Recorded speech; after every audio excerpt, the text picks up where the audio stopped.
है देखने वालों को संभलने का इशारा, जरा सा नकाब आज वो सरकाए हुए हैं।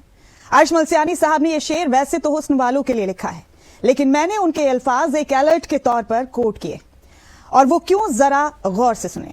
जैसे ही मुफ्ती शमाइल नदवी ने कहा कि उनकी नजर में संविधान से ऊपर शरीयत है, वैसे ही कांग्रेस के सबसे बड़े कुंभकर्ण राजीव शुक्ला जी भड़क गए। भड़के भी ऐसे कि उन्होंने मौलाना के खिलाफ सख्त से सख्त कार्रवाई की मांग कर डाली।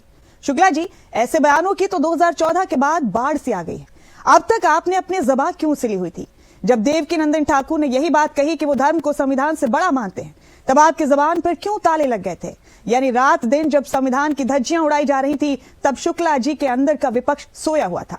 लेकिन जैसे ही मुफ्ती साहब ने कुछ बोला, वैसे ही शुक्ला जी के अंदर के कुंभकर्ण की तरह सोया हुआ विपक्ष जाग गया। राजीव शुक्ला जी, जब संविधान की प्रति आए दिन जलाई जा रही थी, तब आप क्यों सोए हुए थे? जब शंकराचार्य मनुस्मृति व्यवस्था को संविधान से ऊपर बताते हैं, तब आपको क्यों सांप सूंघ गया था? अगर संविधान को धर्म से छोटा मानने वाले बाबा आपकी नजर में सही हैं, तो मुफ्ती साहब गलत क्यों? अगर मुफ्ती साहब गलत है तो बाबा सही क्यों?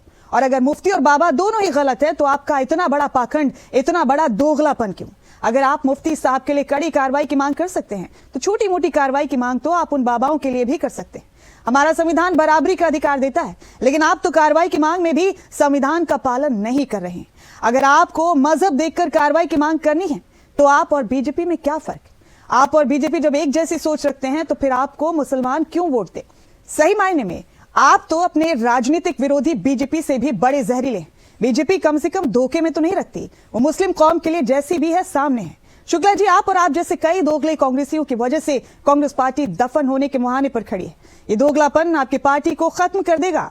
शुक्ला जी, शायद आप जैसे संजीदा कांग्रेसियों की वजह से ही अमित शाह ने ठीक ही कहा था कि राहुल थकना नहीं है, अभी आपको बंगाल और तमिलनाडु की हार और देखनी है।